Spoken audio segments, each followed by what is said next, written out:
Hey everyone, welcome back. It's hard to believe we're already talking about preparing for tax season again, but a little planning now can save you a lot of stress in 2026. Every year, millions of people deal with delayed refunds or unexpected tax bills simply because one small detail was missed. If you're like most people, filing taxes can feel overwhelming, but it doesn't have to be. Today, I'm going to walk you through a few simple steps you can take right now to make filing your 2025 federal tax return as smooth as possible. And here's something that often gets overlooked.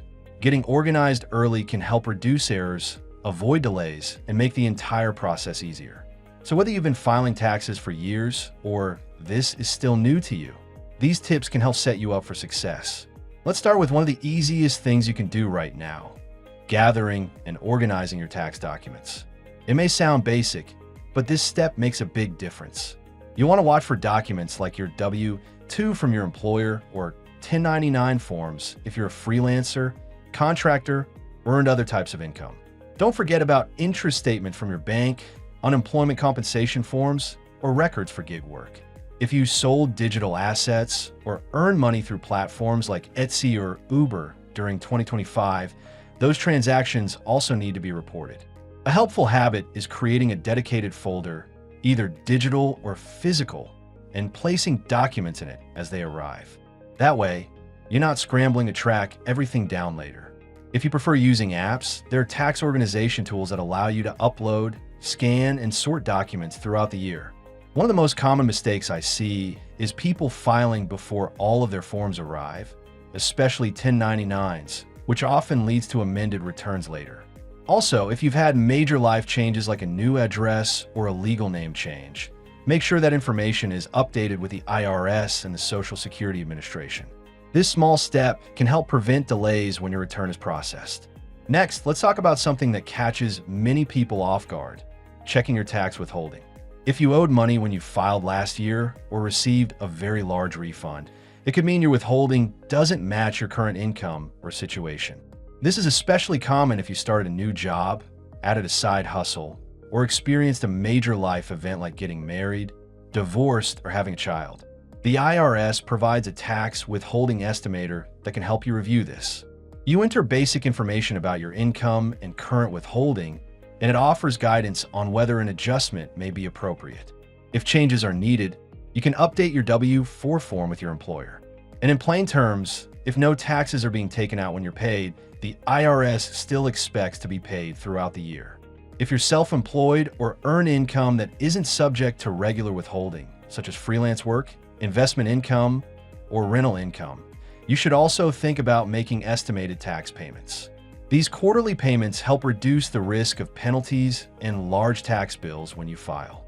For the 2025 tax year, the final estimated payment is due in January 2026, so planning ahead matters. Many people find it helpful to set aside roughly 25 to 30% of each payment they receive, so they're prepared when those deadlines arrive. Now let's talk about refunds and how to receive them. Direct deposit remains the fastest and most reliable way to get your refund. You'll need your bank's routing number and your account number, which you can usually find through your online banking app or on a paper check. If you don't have a bank account, many FDIC-insured banks and credit unions offer low-cost options, and there are programs designed specifically for veterans as well. Some mobile apps and prepaid debit cards also allow direct deposit, but it's important to confirm you're using the correct routing and account numbers. In general, the IRS issues most refunds from electronically filed returns with direct deposit within about 21 days, though processing times can vary. People who file electronically and early often experience smoother processing than those who wait until the last minute. If you claim the Earned Income Tax Credit or the Additional Child Tax Credit, refunds are legally delayed until mid-February due to fraud prevention rules, and many of those refunds arrive later in February or early March. Another useful tool is the IRS online account. If you don't already have one, it's worth setting up. It works as a personal tax dashboard where you can view past returns, track payments, check balances, and set up payment plans if you owe taxes. You can also download wage and income transcripts, which can be helpful if you're missing a tax document. Identity verification is required. including a photo ID. So handling this early can help avoid delays later. Also, life changes can also affect your taxes in ways people don't always expect. For the 2025 tax year, the child tax credit is indexed for inflation and is up to about $2,200 per qualifying child under age 17, depending on income. Only part of that credit may be refundable. The refundable portion, known as the additional child tax credit, is capped at up to $1,700 per qualifying child. There are also credits available for other dependents, certain child care expenses, education costs, and qualifying energy-efficient home improvements. If you purchased an electric vehicle or made eligible energy upgrades during 2025, you may qualify for additional credits. Keeping records of these expenses throughout the year can help ensure you don't miss out. If you need help filing, you have several options. Professional preparers, such as CPAs or enrolled agents, can assist with more complex tax situations, and the IRS maintains a directory of credentialed preparers to help you find someone qualified. If you're comfortable filing on your own, IRS Free File continues to be available through participating software providers for eligible taxpayers. Members of the military community can also use MilTax, which provides free filing tools designed for military-specific tax situations. The IRS Direct File program is not available for the 2026 filing season. And remember, if you file for an extension, that gives you more time to file your return, not more time to pay any taxes owed. One last thing to keep in mind is tax scams.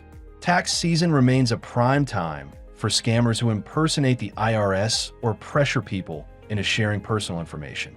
The IRS will not call, email, or text you demanding immediate payment or sensitive details.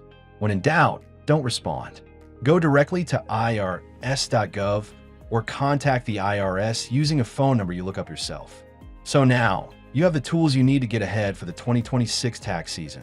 Start gathering your documents, review your withholding, set up direct deposit, and check your IRS online account. A little preparation now can save you time and stress later and help ensure you file a complete and accurate 2025 tax return. If you made it this far, have you started yet? Which step are you doing first? Gathering documents, checking your withholding, or setting up your IRS account? Let me know in the comments. And as always, if you have questions, drop them below and I'll help where I can. Thanks so much for watching, and I'll see you next time.